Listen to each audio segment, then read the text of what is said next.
Class 10, Unit 7, Prose, The Dying Detective, written by Arthur Conan Doyle. The detective, Sherlock Holmes, was seriously ill. He wanted to meet his assistant, Watson. He asks his landlady to get him. Watson was surprised to see the condition of his master. Was Watson able to save his master?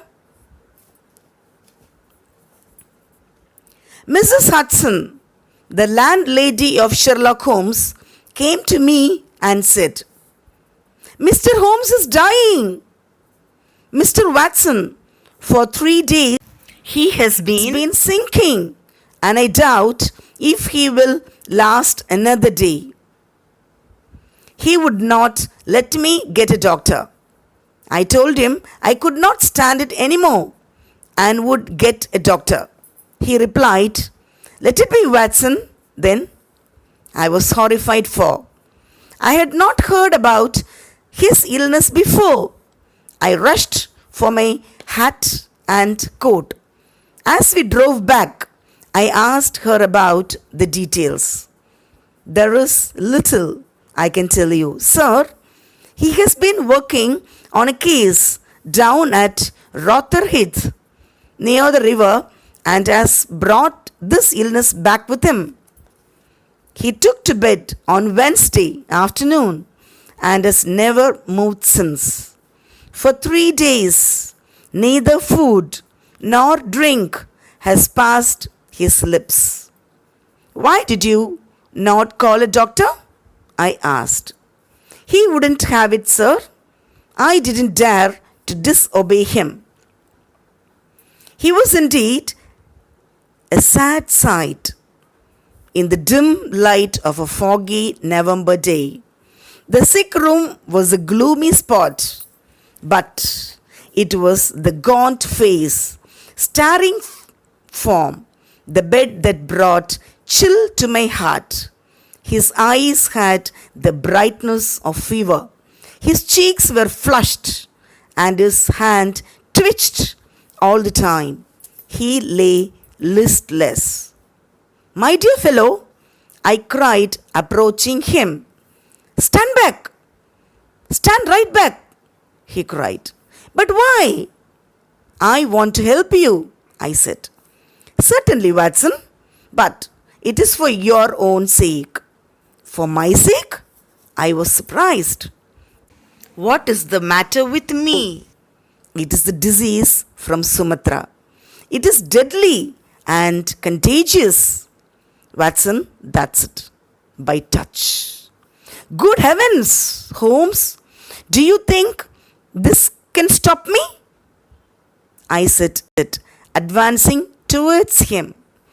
'If you will stand there, I will talk. If you don't, you must leave the room,' said my master. I have always given in to Holmes' wishes, but now my feelings as a doctor were aroused. I was at least his master in the sick room. 'Holmes,' I said, 'you are not yourself, whether you like it or not. I will examine your symptoms and treat you.' 'If I am to have a doctor,' said he, 'let me at least have someone in whom I have confidence.' 'Then you have none in me?' 'In your friendship, certainly. But facts are facts, Watson. You are a general practitioner, not a specialist of this disease. If so, let me bring Sir Jasper Meek or Penrose Fisher or any other best man in London.' 'How ignorant you are, Watson,' he said with a groan. 'What do you know about tarpaulin fever or the black Formosa plague?' 'I have never heard of them,' I admitted. 'There are many problems of the disease in the East. I have learnt that much during my recent researches. And during this course, I caught this illness, he said. I will bring Dr. Ainstree then, I said, going towards the door. Never have I such a shock when the dying man bolted the door and locked it, shouted in an uncontrolled way, and in a moment he was back in his bed. You won't have the key by force from me, Watson. Be here till 6 o'clock. It is 4 now.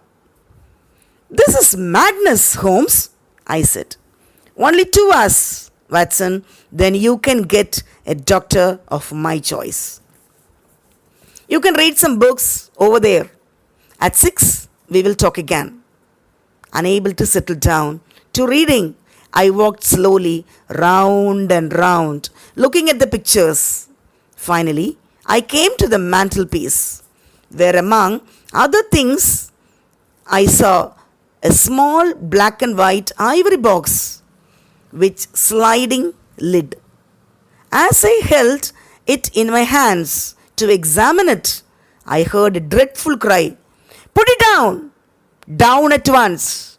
Watson, he said, I hate to have my things touched. Sit down, man, and let me have my rest. Then I sat in silent dejection until the stipulated time had passed. Now, Watson, he said, have you any change? Yes, I replied.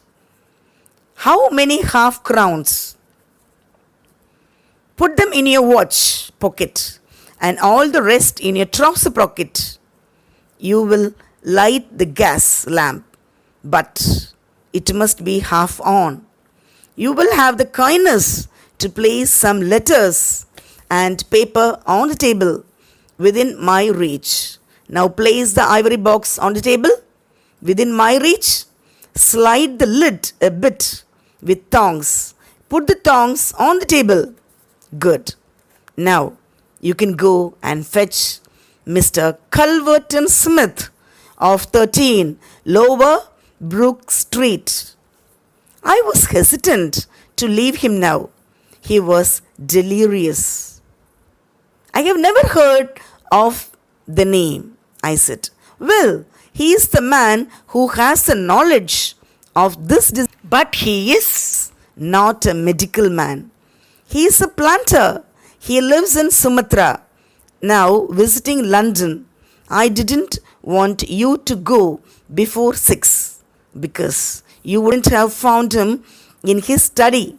I hope you will be able to persuade him to come. You will tell him exactly how you have left me, he said. You must tell him that I am dying. Plead with him, Watson. I'll bring him in a cab, I said. No, you will persuade him to come and return before him. Make any excuse. Remember this, Watson? I saw Mrs. Hudson was waiting outside, trembling and crying below as I waited for the cab. I met Inspector Morton of the Scotland Yard. He was not in his uniform. How is he? Asked Inspector Morton. He is very ill, I answered. I reached Mr. Culverton Smith's house. The butler appeared at the doorway through the half-open door. I heard a man's voice telling the butler, I am not at home. Say so. I pushed past the butler and entered the room. I saw a frail man with bald head sitting. I am sorry, I said, but the matter cannot be delayed. Mr. Sherlock Holmes. The mere mention of his name had a different effect on the man. Have you come from Holmes? How is he? He asked. He is very ill. That is why I have come. Mr. Holmes has a high opinion of you and thought you were the only man in London who can help him. The little man was startled. Why? He asked. Because of your knowledge of the Eastern diseases, I replied. How did he get it? He asked. I told him everything. He smiled and agreed to come, pretending that I had some other appointment. I left him. With a sinking heart, I reached Holmes' room. I told him that Mr. Smith was coming. Well done, Watson, he said. You have done everything that a good friend could do. Now you disappear to the next room and don't speak or come here. I heard the footsteps. I heard a voice say, Holmes, Holmes, can you hear me? Is that you, Mr. Smith? Holmes whispered. You know what is wrong with me? You are the only one in London who can cure me. Do you know the symptoms? Asked Smith. Only too well. Mr. Smith and he described the symptoms. They are the same. Holmes. Smith said, Poor Victor was a dead man on the fourth day. A strong and healthy young man. What a coincidence indeed. I know that you did it, said Holmes. Well, you can't prove it. Give me water, please, Holmes groaned. Here. I heard Smith's voice. Cure me, please. Well, about Victor Savage's death, I'll forget everything. But cure me, I will forget about it. You can forget or remember just as you like. It doesn't matter to me how my nephew died. Watson said, You got it from the Chinese sailors. Could there be any other reason? I can't think. My mind is gone. Help me, pleaded Holmes. Did anything come by post? A box by chance on Wednesday? Yes, I opened it and there was a sharp spring inside it. A joke perhaps. It drew blood, said Holmes. No, it was not a joke. You fool, you've got it. Who asked you to cross my path?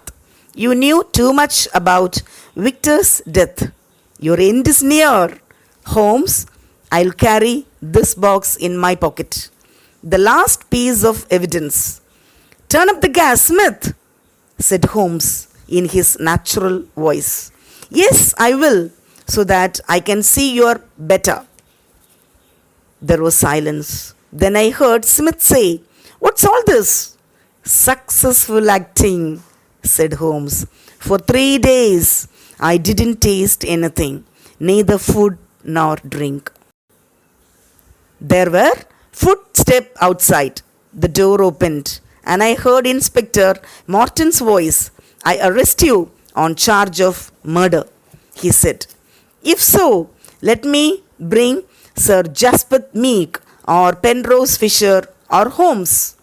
There was a sudden rush and scuffle, followed by the clash of iron and sudden cry of pain. There was a click of handcuffs. Holmes asked me to come in.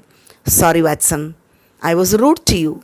I undermined your capability as a doctor. It was just to get Smith here, and I didn't want you to know that I was not ill.